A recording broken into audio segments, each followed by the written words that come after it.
أعوذ بالله أعوذ بالله من الشيطان الرجيم بسم الله الرحمن الرحيم الحمد لله رب العالمين والصلاة والسلام على سيدنا محمد وعلى آله وصحبه أجمعين والسلام عليكم ورحمة الله وبركاته. Frères et sœurs, assalamu alaikum wa rahmatullahi wa barakatuh. J'espère que vous allez tous et toutes bien. En cet après-midi de ce jour de mercredi 6 septembre de l'année 2017, il est précisément 17h13. Frères et sœurs, comme nous l'avons très récemment annoncé, il y a environ une semaine, nous allons revenir sur la question du sujet de As-Salat al-Tarawih. Conformément à ce que j'avais dit, à mon engagement, à savoir de réintervenir à chaque fois que j'aurai en ma possession un élément substantiel, à charge ou à décharge, concernant ce sujet, Salat al-Tarawih. Or, il se trouve, frères et sœurs, que j'ai un élément, et c'est le mot que je puisse dire, substantiel concernant As-Salat al-Tarawih. Je suis plus que consterné par la découverte que j'ai très récemment faite. Au-delà que cela touche et vient confirmer ce que je vous avais toujours dit, au-delà de cela, je suis consterné par le fait que où sont les lecteurs? Où sont les lecteurs? Je n'ai pas dit où étaient les étudiants, je n'ai pas dit où étaient les savants, je n'ai pas dit où sont les érudits, je n'ai pas dit où sont les chouyours, j'ai dit où sont les lecteurs, où sont-ils? Puisque la découverte que j'ai faite se trouve dans cet ouvrage, Talbis Iblis de Ibn Jawzi, que tout le monde ou presque connaît, notamment dans les milieux prétendument salafis, puisque c'est un élève de Shir al-Islam Ibn Taymiyyah. C'est un ouvrage qui est en langue française, qui a été traduit, qui à l'origine est en langue arabe, et qui a été traduit en français. Alors je m'interroge vivement, comment se fait-il que ce que j'ai découvert dans cet ouvrage, qui n'est pas un ouvrage que l'auteur, ce n'est pas un auteur que je lis particulièrement, donc j'ai pas de raison de voir ce que j'ai découvert plus vite qu'une autre personne. Et je suis donc consterné par le fait de savoir comment se fait-il que les gens qui sont censés lire, de surcroît cet auteur, donc les milieux prétendument salafis, n'ont jamais parlé de ce texte que je vais vous citer. D'autres textes sont intéressants à analyser, il n'y a pas que celui-ci. Mais celui-là est particulièrement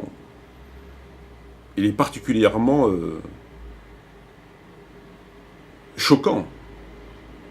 C'est une information capitale. Je dis bien capitale. Puisque ça vient non seulement réfuter At-Tarawih, mais ça vient aussi réfuter grand nombre de savants, à commencer par son propre professeur, Ibn Taymiyyah, mais aussi Albani, Fawzan et d'autres, du même courant de pensée. C'est quand même pas rien. Ça réfute le Tarawih, mais aussi cette tendance d'érudits, de savants. Et cela, si je ne le vois pas et j'en parle pas, apparemment ça passe inaperçu. Alors lit-on ces livres, le savons-nous, mais on le... Enfin, qu'est-ce qui se passe? Que se passe-t-il? Que se passe-t-il? Alors, un bref résumé sur Tarawih. Le pilier premier de cette Tarawih, évoqué notamment par Ibn Taymiyyah, Albani et un certain nombre de savants, étant ces fameuses 3 ou 4 nuits durant le mois du Ramadan, à travers lesquels le prophète aurait prié avec ses compagnons, nous ont-ils dit. Pendant 3 ou 4 nuits, le prophète a prié avec ses compagnons. Ensuite, il leur a dit, ce qui m'a empêché de vous rejoindre, c'est que je crains que cette prière ne devienne une obligation. Point. Ils ont extrait 2 éléments de cette histoire. 2 éléments fondateurs. Afin de pouvoir développer leur ijtihad. Premier élément, la sunna. À partir de quand que ça devient une sunna? À partir du moment où le prophète a prié avec ses compagnons 3 ou 4 jours. Je reprends mot à mot leur thèse, leur théorie. Donc c'est une sunna. Après 3 ou 4 jours, c'est une sunna. Très bien. Il a mis un terme à cela, uniquement, nous ont-ils dit, parce qu'il a craint que c'est une obligation. Mais il ne l'a pas interdit. Donc le prophète mort, on peut faire sans craindre que ça devienne une obligation, parce que le prophète il est mort. Très bien. On ne va pas s'intéresser au reste du sujet. On va s'intéresser au premier point qui est, à partir de quand ils ont acté que c'était une sunna. Donc c'est cette fameuse 3 et 4 nuits. Très bien. Si vous lisez une Taymiya, Albani, Fawzan, etc., ils disent tous la même chose. C'est à partir de ces 3 ou 4 nuits que ça devient une sunna. Très bien. J'avais expliqué et prouvé que non seulement le prophète n'avait pas prié avec ses compagnons, pas plus que ses compagnons n'avaient prié avec lui.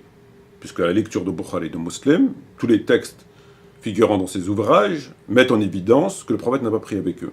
Puisqu'à chaque fois, on y découvre, j'ai vu ce que vous avez fait, ce qui m'a empêché de vous rejoindre, ou il reste assis.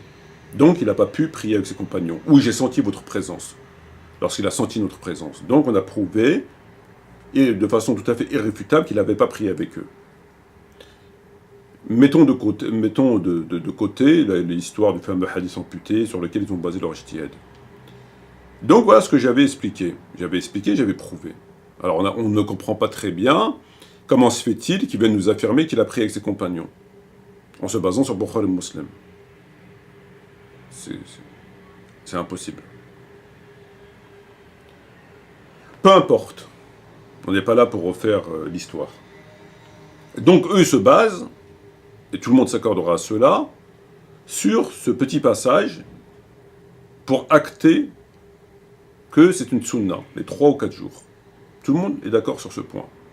Il a pris 3 ou 4 jours avec les compagnons, c'est à ce moment-là que ça devient une sunna, parce qu'il l'a fait. 3 ou 4 jours. Alors non seulement c'est faux, je me répète, mais Ibn Jawzi va au-delà de ce que j'ai dit. Il va au-delà de ce que j'ai dit. Que nous dit-il?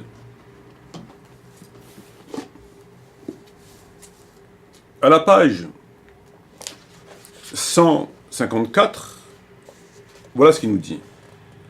وقد لبس على آخرين انفردوا في المساجد لصلاة تعبد فعرفوا بذلك واجتمعوا إليهم الناس فصلوا بصلاتهم وشاع بين الناس حلاهم ذلك من دسائس إبليس وبيء تقوى النفس على تعبد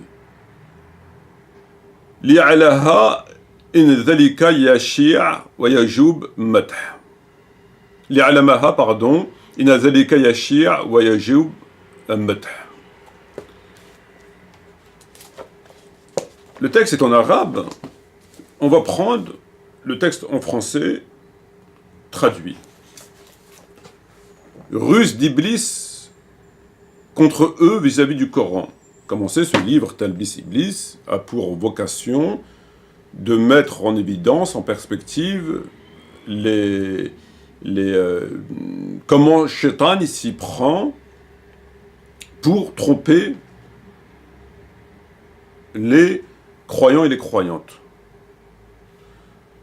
Comment Iblis s'y prend en faisant croire aux gens finalement qui font des bonnes choses d'adoration, de respect du Coran, de la Sunna, etc., etc., sa stratégie pour finalement les tromper. Ils pensent qu'ils font des choses, des actes d'adoration, des actes de piété, et que finalement ils les manipulent. C'est ça l'esprit du livre, c'est ça.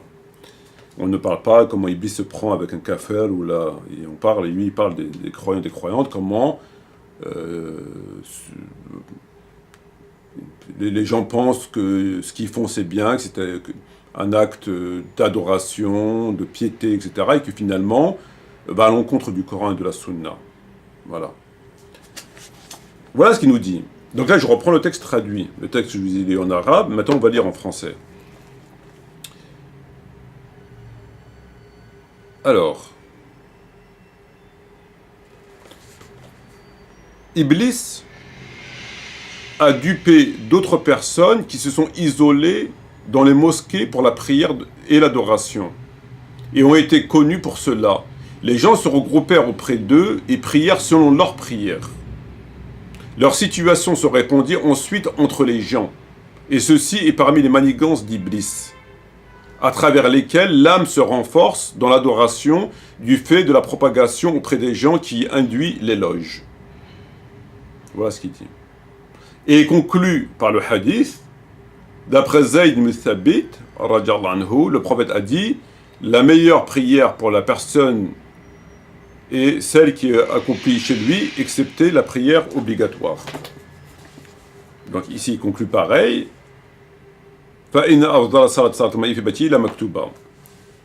qu'est-ce qu'il nous dit Ibn Jawzi? Il nous dit que c'est une ruse d'Iblis. Iblis a rusé pour manipuler des compagnons du prophète, qui pensaient bien faire, en se rendant à la mosquée, faire des prières surrogatoires. Et donc sont rendus à la mosquée, si bien que leur nombre augmentait.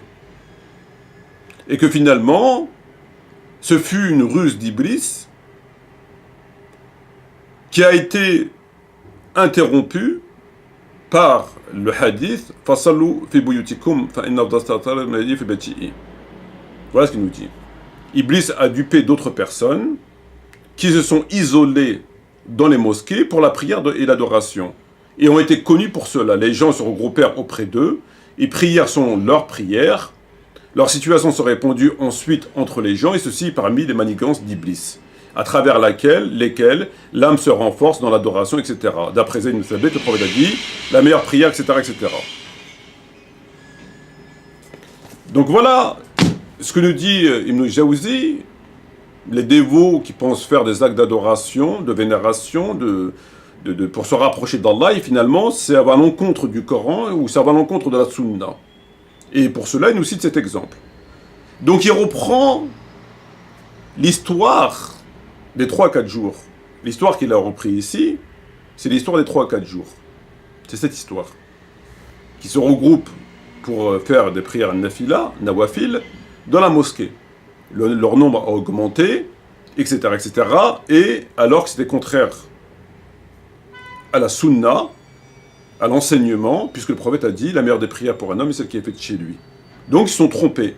Donc Iblis s'est joué d'eux, il les a manipulés, en leur faisant croire que ce qu'ils faisaient c'était bien, qu'ils allaient se rapprocher d'Allah, prier, faire des actes d'adoration, etc. En allant à la mosquée, c'est une ruse d'Iblis. Il qualifie de ruse d'Iblis. Il dit c'est une ruse d'Iblis. Iblis les a trompés. Iblis a dupé d'autres personnes. C'est une ruse d'Iblis. Iblis à travers laquelle l'âme se renforce, ensuite entre les gens, et parmi les manigances d'Iblis à travers lesquelles l'âme se renforce, etc., etc. Donc finalement, qu'est-ce qu'il nous explique? Il nous explique que cette histoire des 3-4 jours, que Ibn Taymiyyah, Albani, Fawzan, etc. nous expliquent que à travers cet acte-là, à travers ce regroupement de prières avec le prophète, on acte que c'était une sunna, et que c'était une bonne chose, et que le prophète n'a juste arrêté de craindre son obligation, ben lui, il vous dit que ce qu'ils ont fait les compagnons ici, non seulement, c'est pas une sunna, mais c'est carrément une manigance d'Iblis qui les a trompés, qui les a induits en erreur. Ce qu'ils faisaient, c'était contraire, c'était de l'hérésie. Aller prier nawafil dans la mosquée, c'est de l'hérésie. Pourquoi? Parce que le prophète a dit parce que le prophète a dit la meilleure des prières est chez soi, sauf la prière maktouba. Donc l'enseignement d'un côté du prophète, c'est de dire priez chez vous, et Iblis a manipulé ses compagnons qui faisaient le contraire. Ses compagnons ont fait le contraire de l'enseignement, et il les a manipulés. En d'autres termes, que nous dit-il? non seulement il se met en totale contradiction avec Ibn Taymiyyah, Albani, etc., qui eux voient un acte de sunna, un acte agréé qui vient valider la sunna, le début de la sunna, ce sur quoi ils ont basé leur ijtihad, entre autres. Lui, il y voit carrément une ruse de Satan à travers le hadith Fassalu fi buyutikum. Donc il voulait vous dire c'est une ruse de Satan. C'est le contraire de la sunna. Eux, ils y voient une sunna. Lui, il vous dit c'est le contraire de la sunna. C'est une ruse de Satan. Ce qu'ils ont fait, c'était pas bon. Et le prophète les a corrigés en leur priez chez vous. Donc on est carrément à l'opposé. Et tacitement, indirectement, il remet en question Omar ibn Khattab, radiallahu anhu, puisque Ibn Jawzi considère que cet acte-là fut une ruse de Satan, à travers laquelle il a manipulé les musulmans, et que le prophète a enseigné ce qu'il devait faire. Eh bien lui, ce qu'il vous dit, il vous dit que Omar ibn Khattab a été manipulé par Iblis. Parce que Omar est venu une décennie ou 12 ou 15 ans après faire exactement ce qu'Iblis voulait faire. C'est-à-dire aller à la mosquée prier des nawafil. Alors que le prophète a dit, la meilleure prière pour l'homme, c'est celle qui est faite chez lui. Qui est venu remettre ça en vigueur? C'est Omar ibn Khattab, radiallahu anhu. Donc lui, il considère que c'est de l'hérésie et que la loi nous impose de prier chez soi par rapport au hadith. Donc l'affaire, elle est réglée. Et c'était une manipulation de shaitan, avortée par le prophète, qui a dit la meilleure prière, affaire réglée. Mais le problème, c'est qu'Omar est venu de la réinstaurer. Donc finalement, qu'est-ce qu'il nous dit? Il nous dit qu'Omar est tombé dans le filet de shaitan. Voilà ce qu'il nous dit. Parce que s'il considère que ça c'était une ruse de Satan, qui est venu l'instaurer ensuite? C'est Omar ibn Khattab, radiallahu anhu. Donc Omar ibn Khattab a fait exactement, selon Ibn Jawzi, ce que Iblis voulait faire, mais qu'il n'a pas pu faire parce que le prophète l'a interrompu. C'est mot pour mot ce qu'il nous dit. Mot pour mot. Ruse d'Iblis contre eux vis-à-vis du Coran. Iblis a dupé d'autres personnes qui se sont isolées dans les mosquées pour la prière et l'adoration, et ont été connus pour cela. Les gens se regroupèrent auprès d'eux et prièrent selon leurs prières. Leurs situations se répandues ensuite entre les gens, et ceci est parmi les manigances d'Iblis à travers lesquelles l'âme se renforce dans l'adoration du fait de la propagande, etc., etc. D'après Zayd ibn Thabit, le prophète a dit « Fassalu fi buyutikum », etc., la meilleure prière, etc., etc. Voilà. Donc lui, il met deux choses en parallèle, en perspective. Il vous met cette volonté d'aller prier dans la mosquée avec la bonne intention, etc. Donc cette histoire de Tarawih, il parle de Tarawih, cette histoire fait référence à Tarawih. Et l'opposition du hadith. Il dit voilà, eux ils ont essayé de faire ça, voilà comment c'est passé, sont regroupés, mais on a un hadith qui dit non, non, arrêtez ce que vous faites, priez chez vous parce que ça, voilà. Donc il vous met la loi d'un côté, et la bonne intention de faire une bonne chose, mais quitter une erreur. Ok, très bien. Ça parle expressément de Tarawih, de ces 3 à 4 jours, etc., etc. Qui est venu remettre ces 3 à 4 jours? Donc s'il considère que ça c'était une manigance, une ruse d'Iblis, il considère forcément que Omar ibn Khattab, lorsqu'il a réintroduit cela, a fait exactement ce que Shaitan voulait faire 10 ans ou 15 ans auparavant, mais qu'il n'a pas pu faire parce que le prophète a dit priez chez vous. Voilà ce qu'il dit. Ça ne souffre d'aucune contestation. C'est un fait. Donc lui, il va au-delà. Eux, ils y voient une marque de sunna, etc. Lui, il vous dit non. C'est une ruse d'Iblis qui a manipulé les compagnons, etc., etc. Parce que l'enseignement vous dit de prier chez vous. Il faut en tirer les conclusions qui s'imposent. Qui est venu le refaire? Omar ibn Khattab. Il a fait exactement ce que Shaitan n'a pas pu faire 10 ou 15 ans auparavant. Voilà. Et ça, étrangement, personne ne l'a vu. Tous les gens qui lisent Talbis Iblis, etc., il n'y a personne qui l'a vu. Étrangement. Ça interpelle personne. Je comprends pas. Est-ce qu'il y a une autre explication à ça? Il n'y en a aucune. Il parle bien de Tarawih. Cette histoire est bien par rapport au Tarawih. C'est exactement la même histoire. Il parle bien du même hadith. Il parle bien d'une ruse d'Iblis. Qui l'a refait? Omar. Voilà. Donc il nous dit simplement que Omar ibn Khattab est tombé dans le piège du diable. Il a fait exactement ce que Iblis a voulu faire 10 ou 15 ans auparavant, mais qu'il n'a pas pu faire. Parce que le prophète a dit priez chez vous.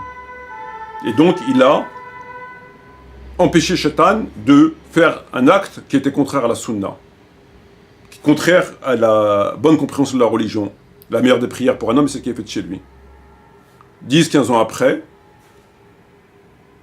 c'est pas passé avant, c'est passé après. Et aujourd'hui, tout le monde l'a fait. Donc tout le monde qui fait Tarawih, lui, vous considère qu'ils sont tombés dans le piège du diable. Parce que le prophète a dit priez chez vous, la meilleure des prières. Donc tous ces gens-là sont tombés dans le piège du diable. Eh oui. Sur ce, je vous dis, wassalamu alaikum wa rahmatullahi wa barakatuh, et maintenant, Inch'Allah.